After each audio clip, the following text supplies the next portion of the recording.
जो पूरा कौरव पक्ष था उसमें भी बड़ी विविधता थी, और उस समय पर जितनी भी कलाएं, चतुरताएं, ज्ञान होते थे वो उधर भी थे भाई।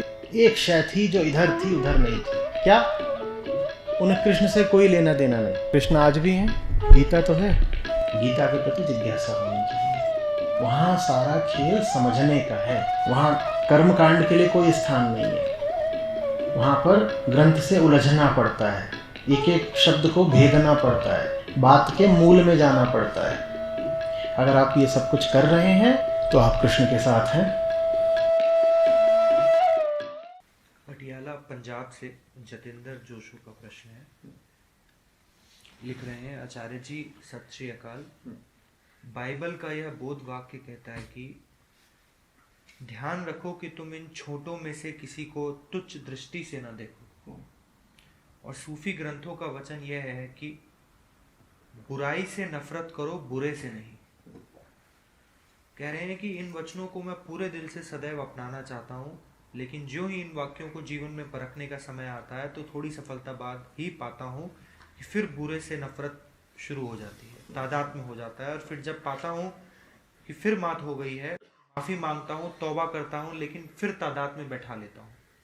आचार्य जी, सूफी संत शम्स तबरेज जी का एक बोध वाक्य है कि अगर कोई काफिर 100 साल भी बोलता रहे तो भी मैं विरोध नहीं करता, ना ही मुझे कोई थकान होती है, क्योंकि जो थकता है, विरोध करता है, मैंने उसे मार डाला है। और तुम लोग शौचालय में बैठे हुए कहते हो कि मुझे जन्नत की सुगंध से तरोताजा कर दो। आचार्य जी, मूलभूत शैतानी कहाँ छुपी पड़ी है? बुराई और बुरा, तुच्छ और तुच्छता, क्या ऐसे विभाजन करने उचित हैं? अगर हैं तो उचित कदम क्या है? कृपया समझाएं।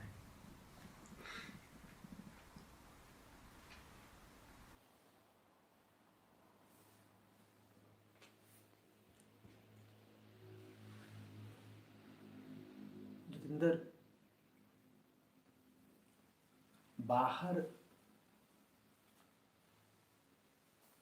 की कोई भी बुराई है तुम्हारे ही परिप्रेक्ष्य में।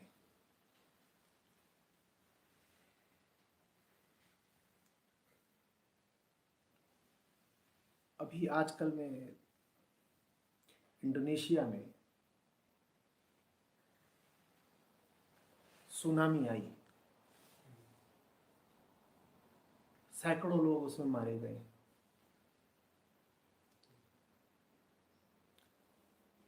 किसी भूकंप से उठी थी वो सुनामी।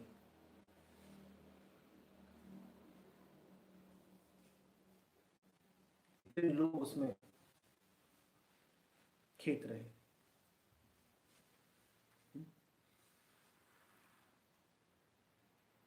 जानते हो, इस पृथ्वी पर कोई क्षण नहीं जब भूमि का कंपन न हो रहा हो। भू तो लगातार कंपित हो ही रही है। अभी मैं यहां बैठा हूं, मेरे कदमों के नीचे की जमीन कांप रही है, और तुम जहां बैठे हो वहां भी तुम्हारे पैरों के नीचे की जमीन कंपित हो रही है, पर उसको तुम भूकंप मानते ही नहीं। क्यों नहीं मानते? क्यों नहीं मानते?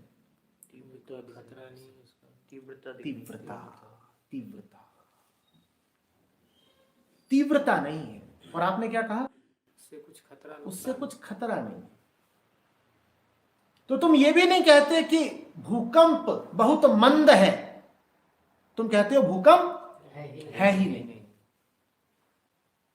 और वही तीव्रता तब बढ़ जाती है तो वो होता है जो आज इंडोनेशिया में हुआ।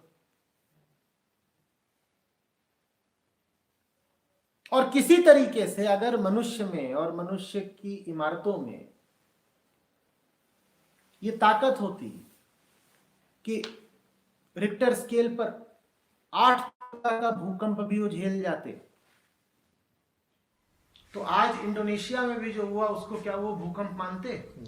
नहीं मानते ना। तो अब मुझे बताओ, बुराई क्या है? मैंने कहा था बुराई तुम्हारे ही संदर्भ में होती है, सदा तुम्हारे ही परिप्रेक्ष्य में। जो तुमको कंपित कर जाए, जो तुमको प्रभावित कर जाए, वो बुराई, अन्यथा वो कुछ नहीं, अन्यथा ऐसे ही चल रहा है सब कुछ,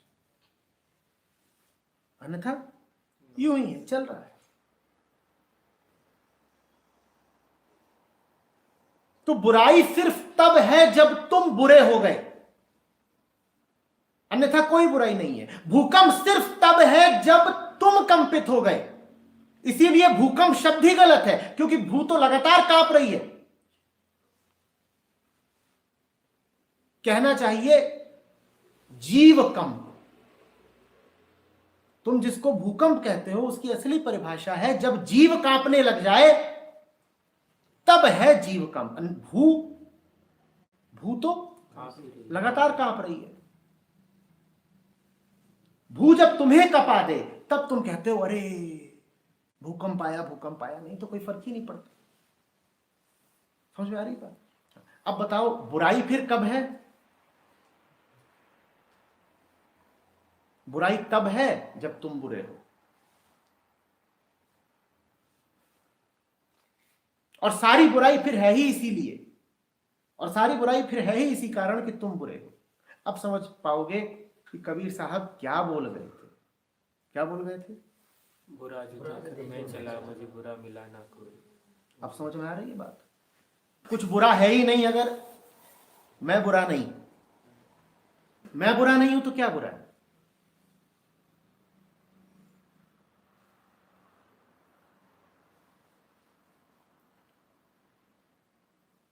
बुरा ना मिलेगा कोई, कुछ है ही नहीं बुरा।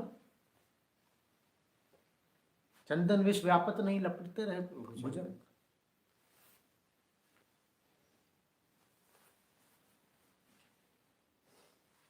तुम HIV का वायरस पकड़ लो और उसके बाद तुमको हर तरह की बीमारियां लगने लगे, तो बीमारियों का दोष है। तुमने अपनी ये हालत कर ली है कि तुम उन बीमारियों का अब प्रतिरोध कर ही नहीं पा रहे। या तुम ये कहोगे कि दुनिया अब अचानक विषाणुओं से भर गई है, तरह तरह की बीमारियां वातावरण में खड़ी हो गई हैं। वातावरण में खड़ी हो गई हैं वाकई, या तुमने अपना प्रतिरक्षा तंत्र बर्बाद कर लिया है? तो अब छोटे से छोटा विषाणु भी आकर तुम पे हावी हो जाता है। तुम्हें जुकाम भी होता है तो ठीक नहीं होता।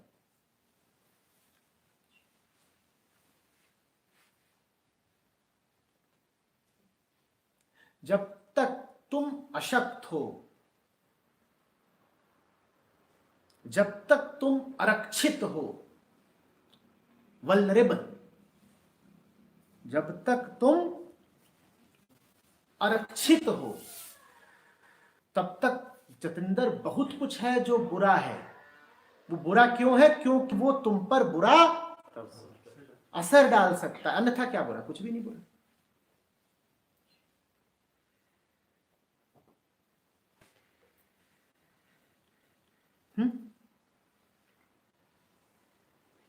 और जब तुम मजबूत हो गए, जब किसी भी चीज ने तुम पर असर डालना छोड़ दिया, तब बाहर जो होता है उसको तुम बुरा बोलना छोड़ देते हो, तुम्हारा व्याकरण बदल जाता है।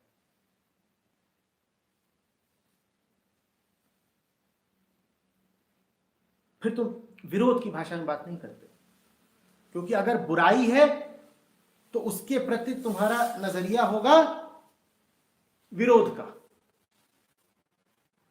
जो कुछ है उसको तुम नाम देते हो दुख का, माया का, अंधेरे का, अज्ञान का। तुम फिर ये नहीं कहते कि फलाना आदमी बुरा है, फिर तुम कहते हो बेचारा अज्ञानी है। नजरिया पूरा बदल गया। पहले जब तुम कह रहे थे कि वो बुरा है, तब तुम उसके खिलाफ खड़े थे डंडा लेकर। बुराई का सामना करना है ना, क्या ही तो रहे हो। दो तीन बातें तुमने उद्धृत की, बुरा बुरा है, जाने बुराई बुरी है। उन सब बातों में यही था कि बचो रे, खतरा है।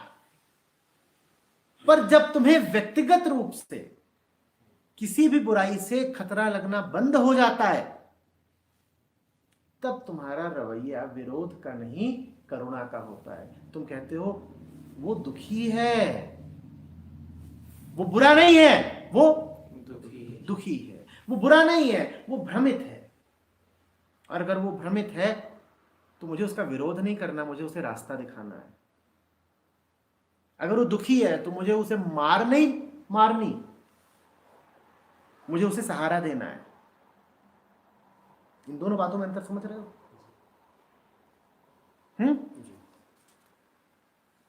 सर्वप्रथम वो हो जाओ जिसके पांव के नीचे जमीन नहीं कांपती नहीं, और उसके बाद तुम्हारी दृष्टि पूरी बदल जाएगी।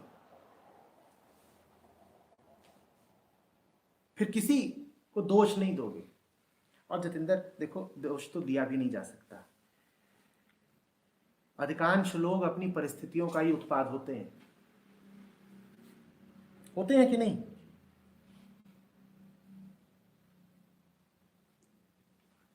पहला जुल्म तो उनके साथ ये हो गया कि पैदा हो गए। ये क्या अजूबा हो गया, पैदा हो गए। पैदा हुए बच्चे की, नवजात की शक्ल देखी है? तुम्हें ऐसा लगता है कि जो कुछ हुआ है उसकी मर्जी से हुआ है? तुम्हें ऐसा लगता है कि वो जानी पहचानी जगह पर आया है रजामंदी से? वो अवाक है, और अगर ज्यादा देर अवाक है तो उसको पटाख से एक पड़ता है कि तू अवाक क्यों है, वाक निकाल।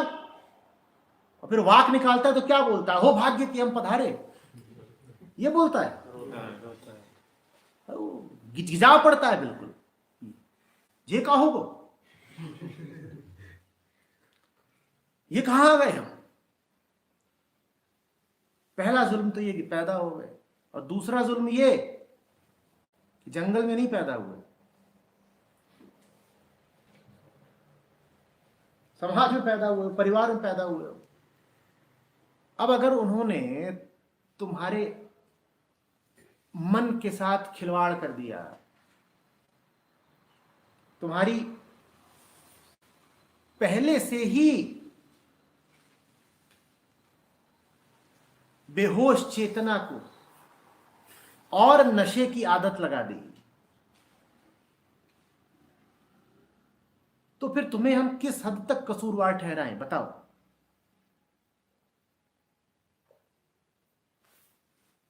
बोलो। करुणा का आधार यही है कि जो बेचारा खुद पीड़ित है उसको कैसे अपराधी ठहरा दें। अपराधी तो अपराध इसलिए करता है ना कि कुछ लाभ होगा, और यहां अगर ये पाओ कि जो अपराध कर रहा है वो बेचारा खुद सबसे ज्यादा दुखी है, तो उसको सजा दें या सहारा? करुणा का यही आधार है। तुमने बात करी बुरे की। जतिंदर, मुझे कोई बुरा दिखाना जो आनंद में हो, दिखाओ। एक बुरा आदमी दिखा दो जो मौज में हो।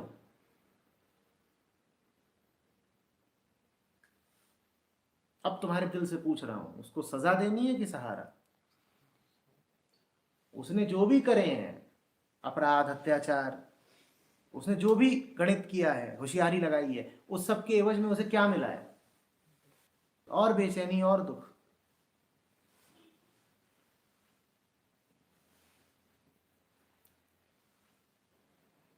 उसको ठसक भले ही ये हो, अहंकार भले ही ये हो, लेकिन उसकी हालत तो देखो ना। अब उसको मगरूर कहोगे कि मजबूर? मगरूरी उसकी उथली है, मजबूरी उसकी गहरी है।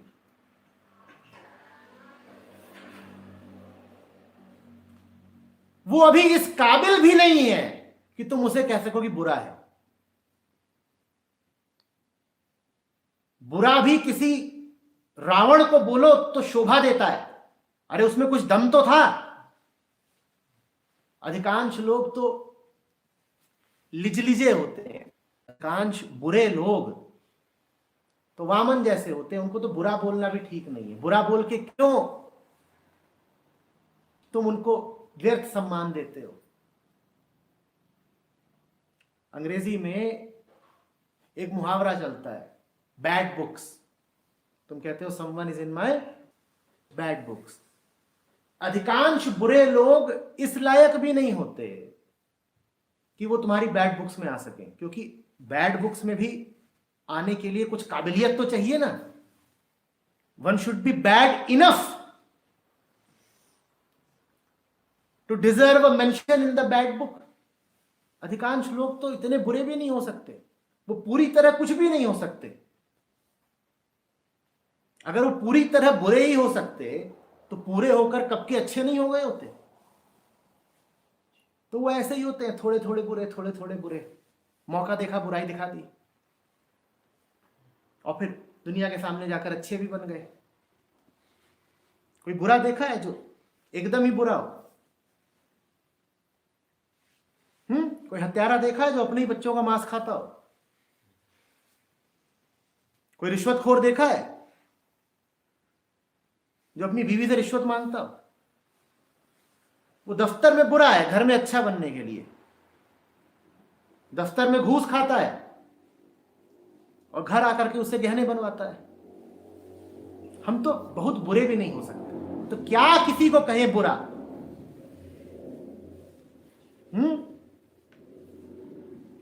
अरे बात समझ में? किसी महिषासुर को कहो बुरा कि जिसके लिए काली को उतरना पड़ा। किसी कंस को कहो बुरा, किसी दुर्योधन को। अरे बुरा होने के लिए भी कुछ स्टेटस होना चाहिए ना। बुरा होने के लिए भी कुछ कद होना चाहिए। तुम पिच्छू लाल को बता रहे हो बहुत बुरा आदमी है, उसकी शक्ल देखो। उसकी बुराई ये है कि दूध में पानी मिलाता है, इतने में तुमने उसको बुरा बता दिया।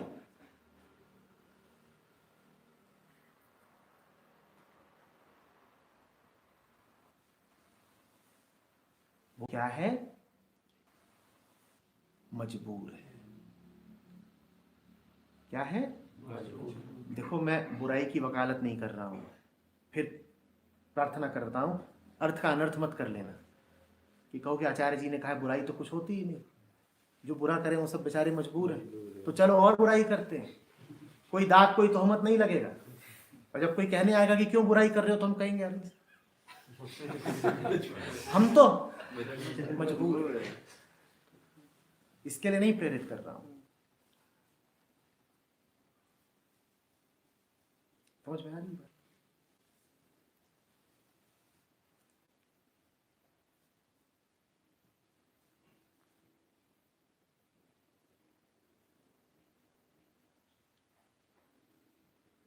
याद रख लेना, एक दिन वो भी पैदा हुआ था। जैसे कोई भी तुम्हें दिखाता है ना नवजात, तो उसके पास जाते हो और बोलते हो गिली गिली गिली गिली, और नाक पढ़ के बोलते हो किचू किचू किचू किचू। तो वैसे ही आज जिसको बता रहे हो कि अरे दुर्दांत राक्षस है, उसको भी कई लोगों ने जाके गिली गिली गिली गिली किया होगा। वो भी तब कैसा मासूम लगता होगा, है ना? फिर होते होते होते होते आज वहां पहुंच गया जहां तुम कह रहे हो कि ये तो नर पशु है।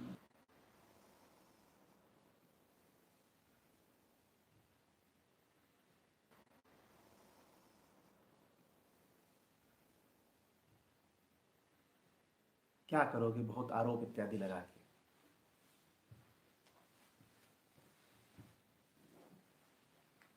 उतनी ऊर्जा में किसी की मदद ही कर दो।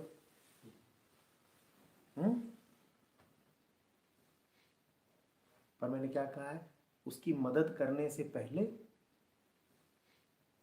ऐसे हो जाना कि बुराई जब सामने आए तो तुम कांपने न लगो, तुम अकंपित अप्रभावित रहना। फिर बुराई तुम्हारे लिए सिर्फ गुणों का खेल है। फिर तुम कह पाओगे कि अरे तमसा जरा से आता है, रजस जरा से आता है।